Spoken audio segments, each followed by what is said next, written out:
माता के चरणों को नमन करा, आशीर्वाद मिला। पिता के चरणों को नमन करा, आशीर्वाद मिला। गुरु चरणों का दर्शन कर, आशीर्वाद मिला। शिव चरण का दर्शन कर, आशीर्वाद मिला।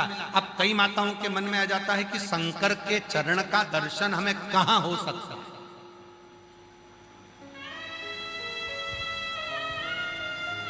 शिव के चरण का दर्शन हमें कहां हो सकता है, भगवान शंकर के चरण का दर्शन हमें कहां हो सकता है।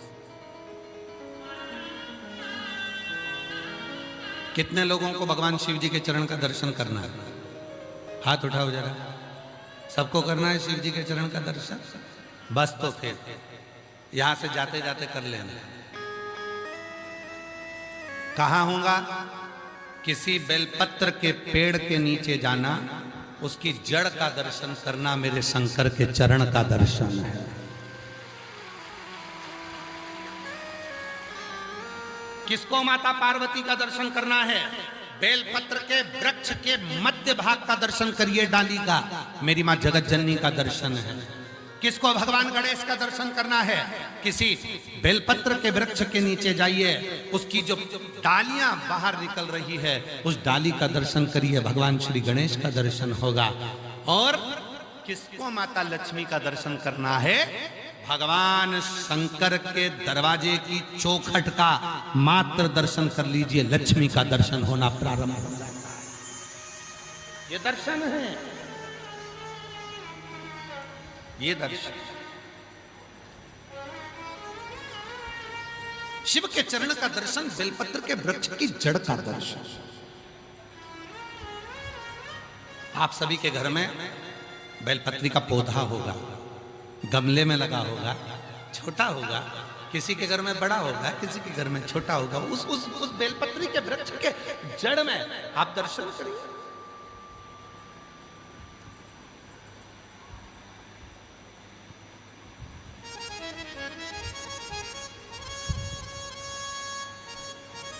और जहां बेलपत्री का पेड़ होता है, वृक्ष होता है, उसकी जड़ में जब शिव चर्चा हो, भगवान शंकर का स्मरण हो, भागवत हो, रामायण हो, गीता हो, स्मरण हो, वो सुख देते हैं, आनंद। अभी हमारे संगेश्वर वाले आए तो हमने उनसे कहा तुम्हारे घर में हम रुके थे, तो तुम्हारा घर तो है, घर बड़ा है और बगीचा भी थोड़ा सा है, ऐसा बड़ा सारा बगीचा तो नहीं, फिर भी तो उनके घर में बेलपत्र का पौधा लगा है। तो हमने उनसे भी कहा कि हम राघव को भेजेंगे तुम्हारे यहाँ बेलपत्री के पेड़ के नीचे शिव पुराण सुनाने के लिए।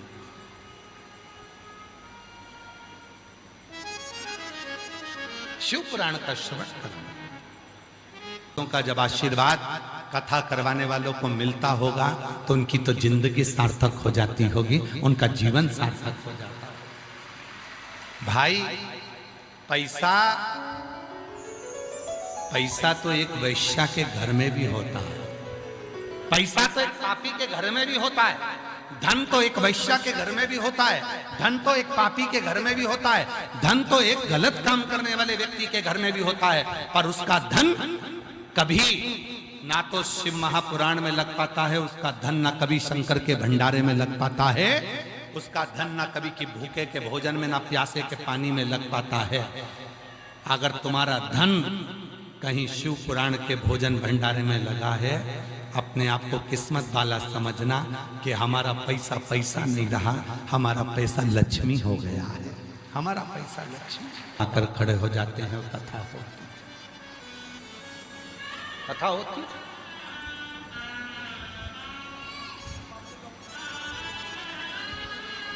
लोग बहुत बदनाम करने के लिए लगे रहते हैं, सीहोर वाला बाबा खूब सारा पैसा लेता है। आज तक कोई कथा करवाने वाला कह दे कि सीहोर वाला बाबा के खाते में या सीहोर वाले बाबा के हाथ में इतना रुपया दिया या सीहोर वाले बाबा को इतना दिया? सीहोर वाला बाबा अपनी पोथी लेकर आता है और अपनी गाड़ी में, जो कुबेर भंडारी की गाड़ी है, उसमें बैठकर आता है, खुद का डीजल डलवाकर, खुद कथा बाजकर यहाँ से चला जाता है। ये जो आप लोग अगर कुछ देते भी हो तो कुबेरेश्वर बाबा के निर्माण के लिए, और वहाँ जो भंडारा होता है, हॉस्पिटल चलता है, उसके लिए कुछ अगर आप झोली में या रसीद में दे देते हो तो वहाँ चल, बाकी का हम तो बाबा के भरोसे चलते हैं, हम तो बाबा के भरोसे चल उसके आश्रित होइए, उसके आश्रित होइए। खगड़िया वालों से पूछना, सिंहेश्वर वालों से पूछना, बिहार में सिंहेश्वर में कथा थी, उनको मालूम नहीं था कि इतनी पब्लिक आएगी। यहाँ बैठे हैं सिंहेश्वर वाले, कहाँ बैठे हैं? हाँ, ये सिंहेश्वर वाले। इनको मालूम नहीं था कि इतनी पब्लिक आ जाएगी। इन्हें तो सोचा था कि बिहार में कथा, बाबा जी पहली बार आ रहे हैं, इतनी पब्लिक। सिंहेश्वर में कथा, और पहले दिन ही पूरा सिंहेश्वर जाम, अपार भीड़। घबराने लगे, भोजन भंडारा कैसे होगा, कैसे व्यवस्था होगी। मंदिर सिंहेश्वर का कभी ये वाला दरवाजा बंद कर देते, कभी वो वाला दरवाजा बंद कर देते। क्यों? क्योंकि भीड़ इतनी बढ़ गई थी कि मंदिर में भी कोई प्रवेश नहीं कर पा रहा। रांची में तो फिर भी आप लोग जाम में से 2 घंटा 3 घंटा में निकल जाते थे।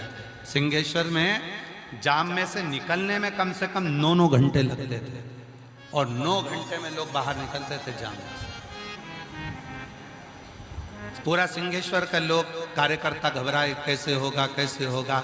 हमने कथा तुम नहीं करा रहे हो, सिंहेश्वर महादेव करा रहे हैं। जब उनने अपने घर में कथा कराई है तो व्यवस्था वो करेंगे।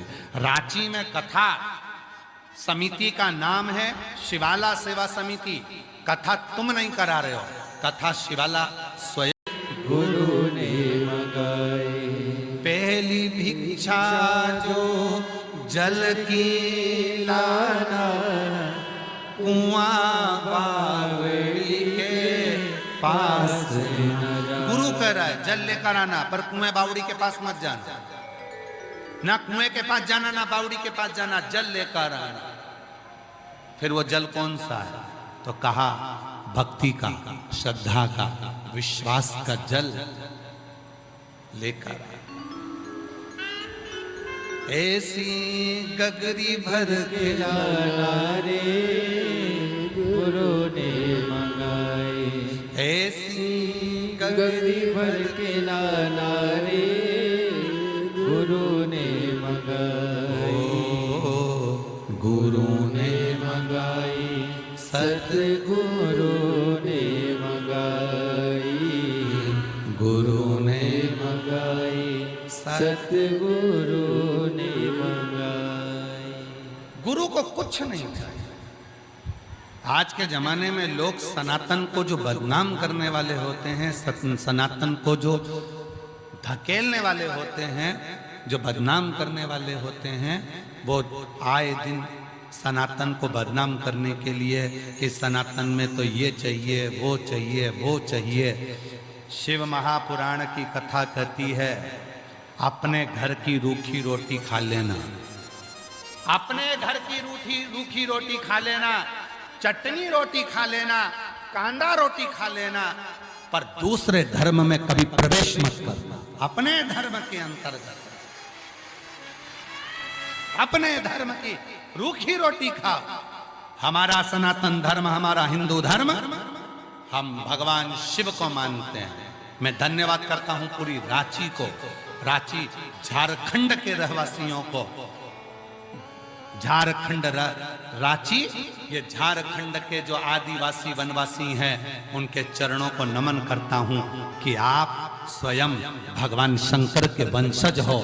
आप स्वयं शिव को मानने वाले, आपके घर में शिव की पूजन होती है, आप शंकर के उपासक हो, आप शंकर के आराधना करने वाले हो, आप बूढ़ा देव की आराधना करने वाले हो, आप पहाड़ी देव की पूजन करने वाले हो, आप भगवान शंकर की आराधना साधना करने वाले हो। मैं आपको नमन करता हूं जो आप अपना शिव की आराधना को छोड़कर, भगवान शंकर की साधना को छोड़कर, किसी लालच में ना आकर किसी दूसरे धर्म में प्रवेश नहीं करते। यह आपके भीतर का विश्वास है कि हम आदिवासी, हम वनवासी, हम वन में रहने वाले, हम बूढ़ा देव की पूजन करने वाले, हम महादेव की पूजन करने वाले, हम अपने वन की पूजन करने वाले, हम अपने वृक्षों की पूजन करने वाले, हम अपनी नदियों की पूजन करने वाले, हम अपने सरोवर की पूजन करने वाले। हम कोई साधारण नहीं है, हम भगवान शिव को मानते हैं और शिव के वंशज हैं। आएंगे लोग भड़काने वाले, क्यों पूजन करते हो? क्या करोगे पूजन करके? क्या करोगे पूजन करके? कहना बस मन करता है, हमारा कवच है, कवच। ये पूजन नहीं है, ये हमारा कवच है, ये हमारा कवच है।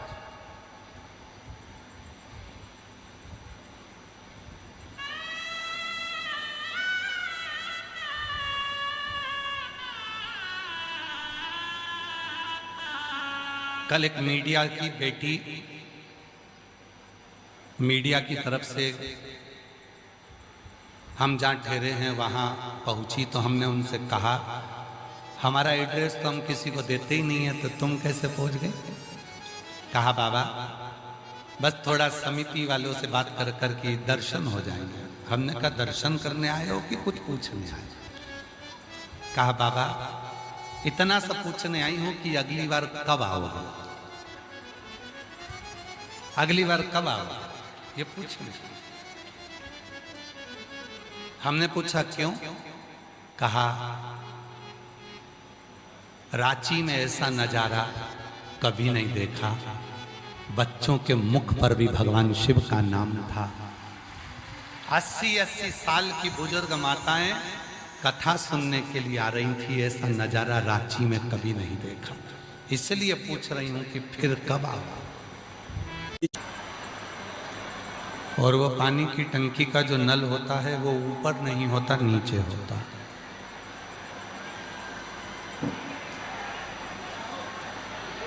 पानी की टंकी के नल को हमेशा लगाया जाता है तो नीचे लगाया जाता है। क्यों? ऊपर जितना पानी है वो टंकी के नीचे वाले नल से निकल गया।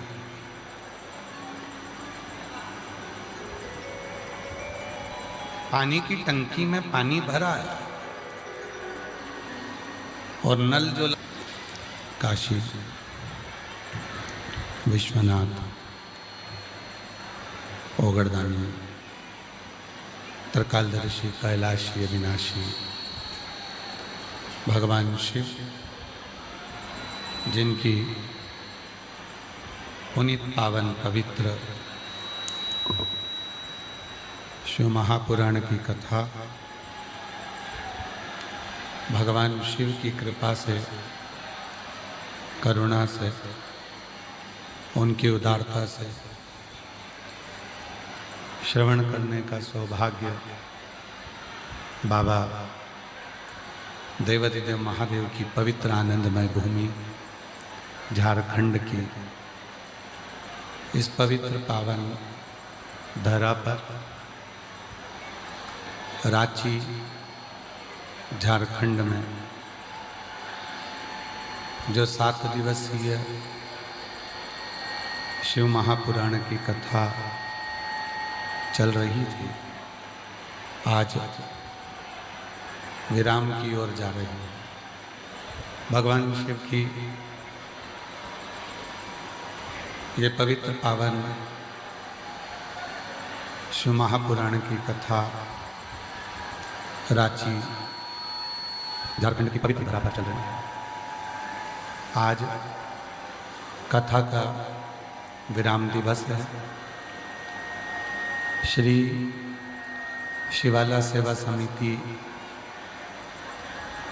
रांची झारखंड द्वारा ये पवित्र कथा का दिव्य आयोजन आयोजित किया गया है। एक बार श्री शिवाला सेवा समिति के लिए जोरदार ताली बजाकर उनका साधुवाद करें, वंदन अभिनंदन करें।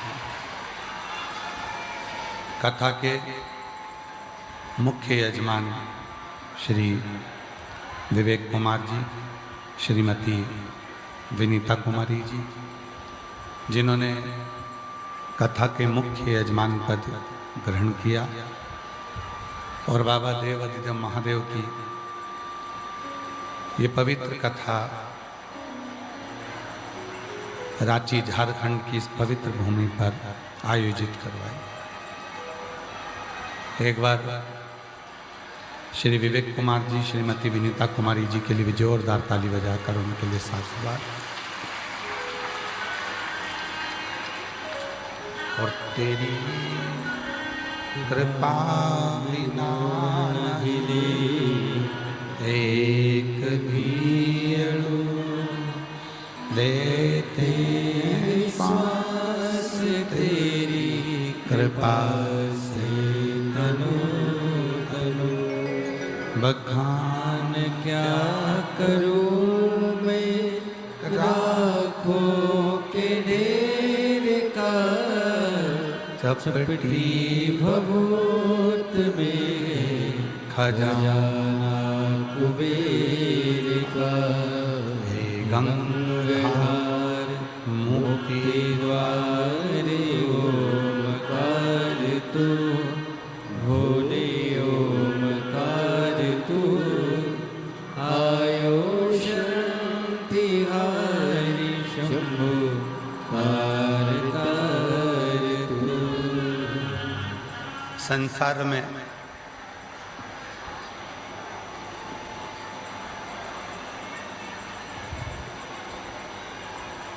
इस पूरे विश्व में, पूरे संसार सागर में चार ऐसे होते हैं जिनके पास आशीर्वाद का भंडार होता है।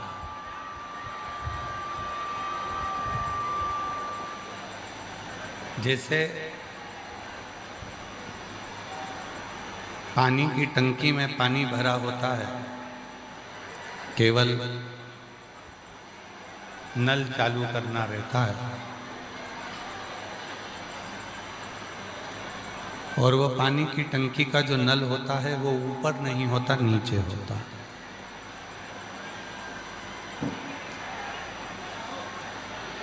पानी की टंकी के नल को हमेशा लगाया जाता है तो नीचे लगाया जाता है। क्यों? ऊपर जितना पानी है वो टंकी के नीचे वाले नल से निकलता है।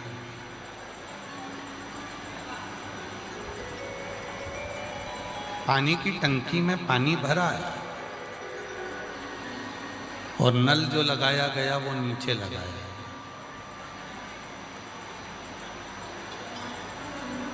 जिससे टंकी में जितना भी पानी हो वो पूरा की पूरा पानी निकल जाए। पानी की टंकी में जितना भी पानी हो वो पूरा की पूरा निकल जाए, इसलिए नल को नीचे लगाया जाता है। उसी तरह जैसे पानी की टंकी में पानी भरा होता है, नल को खोलकर उस पानी को जितना लेना है उतना ले सकते हैं। उसी तरह चार इस संसार सागर में ऐसे हैं जिनके पास में आशीर्वाद का जल, आशीर्वाद का भंडार भरा हुआ होता है।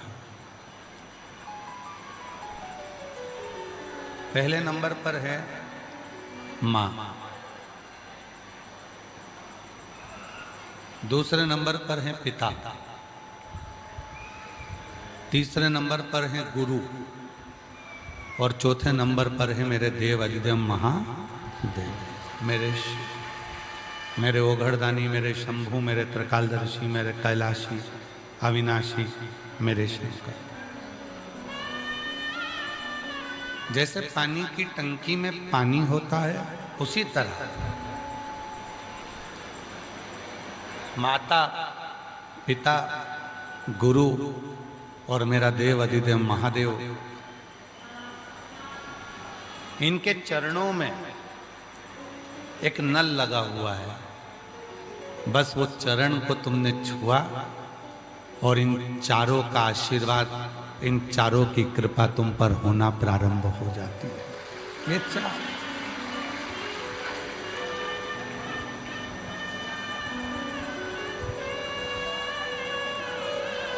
चरण छूने पर, चरणों का स्पर्श कर लेने पर, परशु महापुराण में एक बड़ी सुंदर बात कही गई है। माता के चरण छुओ, पिता के चरण छुओ देवाधिदेव महादेव के चरण छुओ, पर गुरु के भी अगर चरण छूना है तो दूर से ही उनके चरणों का मात्र दर्शन कर कर अपने जीवन को कृतार्थ करो। गुरु चरण का केवल दर्शन ही हमारे संपूर्ण जीवन को सुख दे देता है। गुरु चरण का केवल दर्शन ही हमारे जीवन को आनंदित कर देता है। आप लोगों को मालूम है अपने घर में गुरु का फोटो क्यों लगाया जाता है? अपने घर में अपन गुरु जी का फोटो क्यों लगाते हैं? कभी किसी से पूछा कि हमारे अपने घर में गुरु जी का फोटो क्यों लगाया जाता है? गुरु का फोटो क्यों लगाना चाहिए? जिसको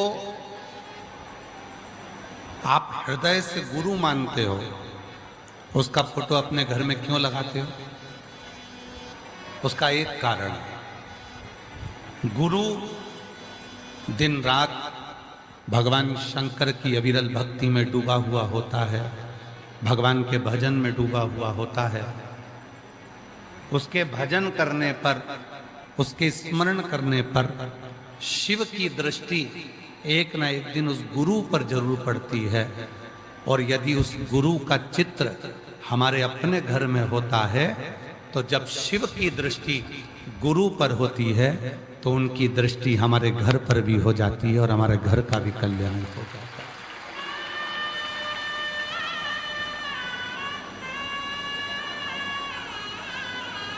माता, पिता, गुरु और मेरा देव अधिदेव महादेव, इनके चरणों में जब हम प्रणाम करते हैं, इनके चरणों में जब हम नमन करते हैं तो हमको प्राप्ति होती है। प्राप्ति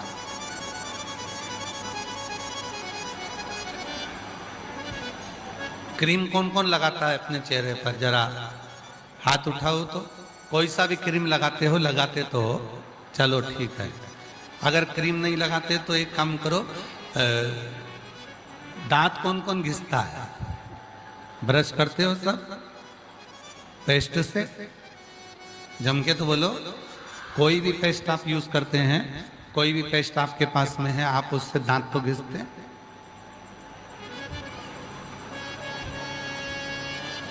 पहले दांत घिसने का इतना बड़ा डब्बा आता था, इतना बड़ा ढक्कन लगा रहता था, उसको खोला जाता था, निकाला जाता था, फिर उसको हाथ से घिस घिस के दांत घिसे। बहुत पुरानी बात हो गई। अब दांत घिसना है तो पेस्ट आता है। पेस्ट से, उस पेस्ट के अंदर के भाग को निकालने के लिए क्या करना पड़ता है? उसको थोड़ा सा दबाना पड़ता है। कहाँ दबाना पड़ेगा? उसके मुंह पर, जम के बोलो। उसके बीच में नहीं, पेस्ट को दबाना पड़ेगा नीचे। नीचे जैसे ही दबाएंगे वैसे ही उस पेस्ट बाहर निकल कर आ जाता है। क्रीम को जैसे ही नीचे से दबाएंगे क्रीम निकलकर बाहर आ जाता है।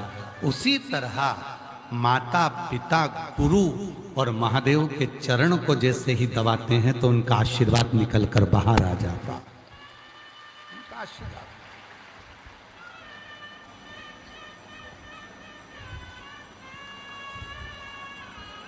हमने माता के चरण पकड़े, हमने पिता के चरण पकड़े, हमने गुरुजन के चरण का दर्शन किया और हमने महादेव के चरणों का स्मरण किया। स्पर्श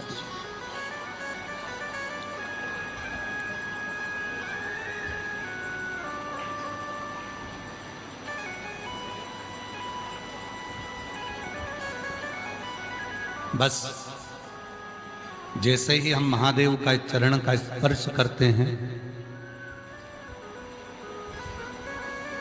जैसे ही हम महादेव को नमन करते हैं, वैसे ही उनका आशीर्वाद बरसना प्रारंभ हो जाता है। उनका आशीर्वाद, कृपा बरसने लगती है।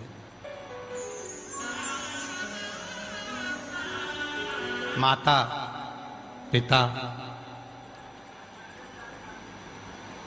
गुरु और महादेव, इनके चरणों का स्मरण,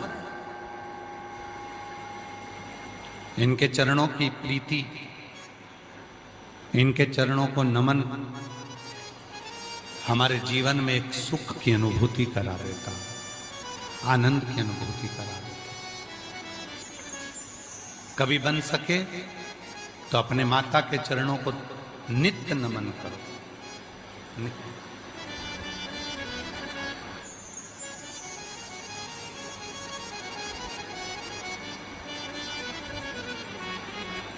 और देख लिया संसार हमने, देख लिया सब मतलब के यार हमने, देख लिया झूठे नाते, झूठे रिश्ते, झूठे नाते, झूठे रिश्ते, अरे झूठा है संसार हमने देख लिया, सब मतलब के यार हमने देख लिया।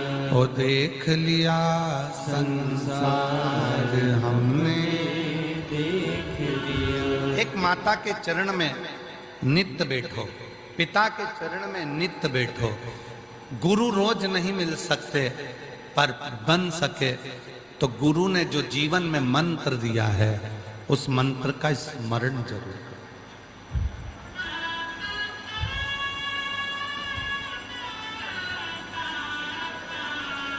कई लोग कहते हैं क्यों गुरुजी, हमारे यहाँ जितने भी गुरु आते हैं वो मंत्र देते हैं, आप गुरु दीक्षा नहीं देते क्या? देते, पर साल में केवल एक दिन गुरु दीक्षा का केवल एक दिन रखते हैं, और वो रहता है गुरु पूर्णिमा का दिन, जिस दिन सीहोर में रहकर 5-7 दिन तक शिव पुराण की कथा होती है, भक्त कथा सुनते हैं, और आखिरी दिन गुरु पूर्णिमा पड़ती है। फिर गुरु पूर्णिमा का गुरु मंत्र लेकर लोग अपने अपने घर को चले जाते हैं, केवल एक दिन।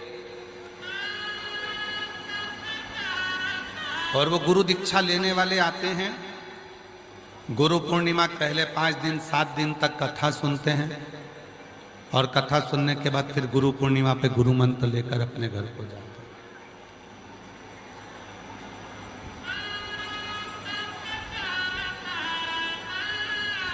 गुरुजी, हमारे यहाँ तो लोग आते हैं तो कथा करने के लिए तो गुरु मंत्र देकर जाते हैं।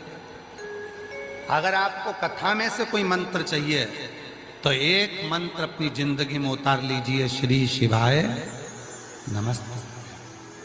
आप कहीं जाकर गुरु मंत्र नहीं ले सकते, आप कहीं जाकर गुरु नहीं बना सकते, आप किसी को गुरु नहीं बना सकते, तो एक काम करो, श्री शिवाय नमस्तुभ्यम को शिव जी के सामने बैठकर बोलो, और 5 बार बोलकर शंकर को अपना गुरु बना लो और शिव को अपना आराध्य। शिव को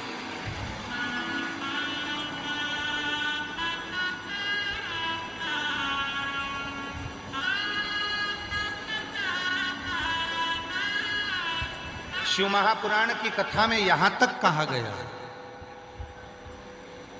कि घर के माता, घर के पिता और पति परमेश्वर, ये भी गुरु की संज्ञा में आता है। पति भी गुरु की संज्ञा में आता है।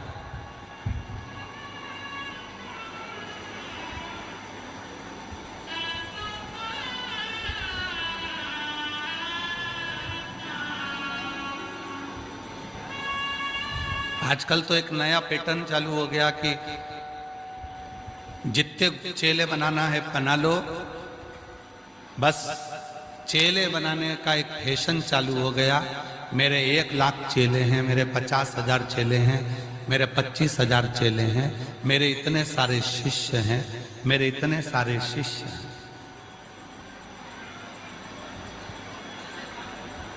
और आखिरी में सारे महाराजों को टेंशन देता है कि हमारा शिष्य उसके पास कैसे पहुंच गया, उसका शिष्य यहां कैसे पहुंच गया, हमारा शिष्य वहां कैसे पहुंच गया।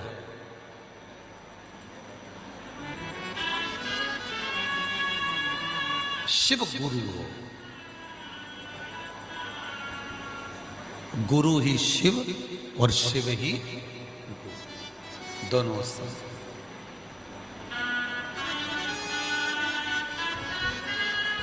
गुरु को शिव मानो और शिव को गुरु मानो। गुरु ही शिव है और शिव ही गुरु। अब हमको भटकना नहीं है। कई लोग कहते हैं हमारे पास आओ गुरु दीक्षा लो, कई लोग कहते हैं गुरु जी हम सीओर आए गुरु पूर्णिमा पे गुरु मंत्र लेने के लिए। तो गुरु मंत्र लेने के लिए क्या क्या सामान चाहिए रहता है। शिव महापुराण की कथा कहती है शिव का मंत्र लेने के लिए आपको सामान की जरूरत नहीं पड़ती। शिव का मंत्र लेने के लिए तो केवल आपके दिल की जरूरत पड़ती है, जो तुम्हें महादेव को दे, जो तुम्हें महादेव को देना है, जो तुम्हें देवाधिदेव महादेव को देना है, जो तुम्हें भगवान शंकर को देना है, जो तुम्हें शिव को समर्पित करना है।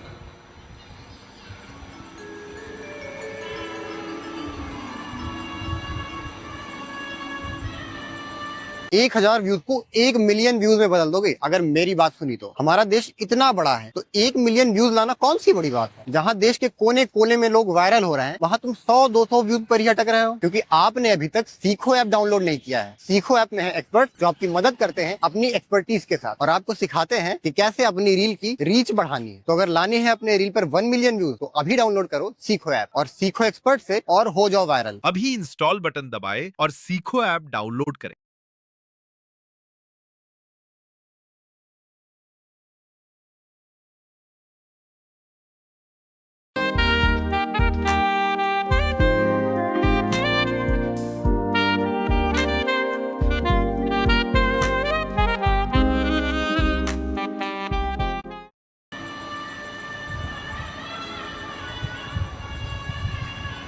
महाराज शिव तत्व की प्राप्ति का केंद्र बिंदु है शंकर। विवेक जी, खगड़िया में कथा थी, बिहार, खगड़िया के बिहार, और जो कथा करवा रहे थे आप आए थे। अच्छा, मैं कथा सुनी थी। विवेक जी कह रहे हैं हमारी धर्म पत्नी ने, श्रीमती विनीता कुमारी जी ने पहली कथा वहीं सुनी खगड़िया में। अच्छा, दूसरी कथा खगड़िया सुनी। तो खगड़िया में जो कथा करवाई थी, एक कपड़े की दुकान वाले हैं जिनका कपड़े का काम है, और ज्यादा बड़ी दुकान नहीं है, केवल छोटी दुकान कपड़े की, कपड़ा की दुकान, छोटी दुकान। कथा लेकर चले गए। कहा गुरुजी कथा, अब कहा गुरुजी पूरे खगड़िया बिहार की पहली कथा थी उस समय पर, बिहार की पहली कथा था खगड़िया। इतना भक्त आएगा, इनके भोजन की व्यवस्था कैसे होगी।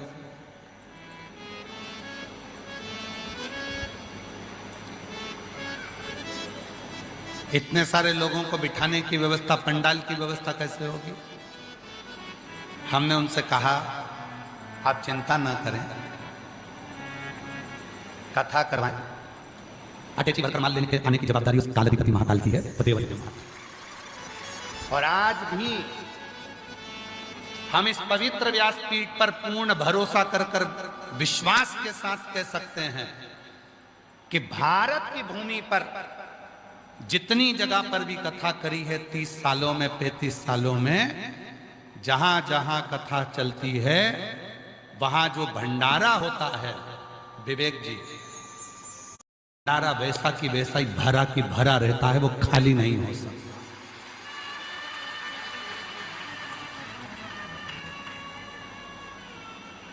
पैंतीस सालों में ये देखा बड़ी सी बड़ी कथाओं में लाखों भक्त, अभी यहाँ कथा चल रही रांची में, कम से कम कुछ नहीं तो 40,000, 30,000, 20,000, 50,000, 25,000 लोगों ने रोज भोजन किया।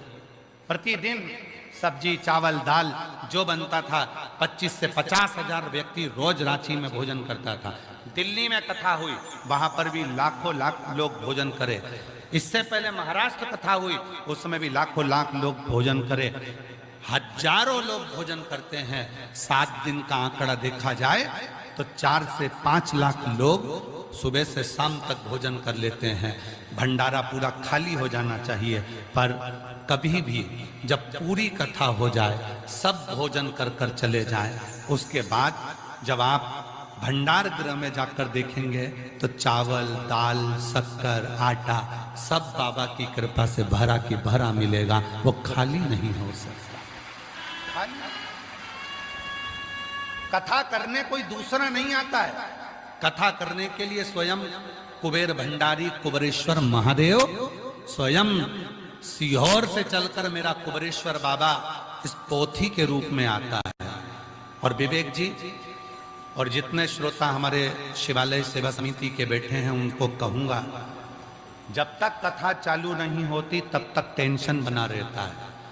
कोई कहेगा ऐसा मत करो, कोई कहेगा वैसा मत करो, कहीं परमिशन की तकलीफ, कोई की तकलीफ, कोई सी तकलीफ, कोई सी तकलीफ। और जिस दिन पहले दिन की कथा 1 बजे या 2 बजे चालू हो जाती है, उसके बाद सारी चिंता कुबेरेश्वर बाबा की हो जाती है। बाबा कुबेर भंडारी अपने ऊपर लेने लगे। कभी मौका लगे तो खगड़िया वालों से जाकर पूछना, कुछ नहीं था, कुछ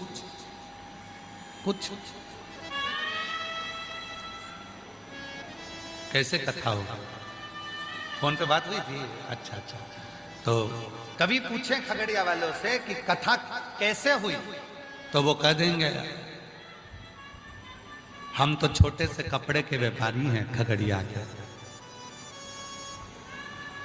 15 फीट की दुकान है, बस कथा लेकर आ गए थे और कराने वाला स्वयं देव अधिदेव महादेव था।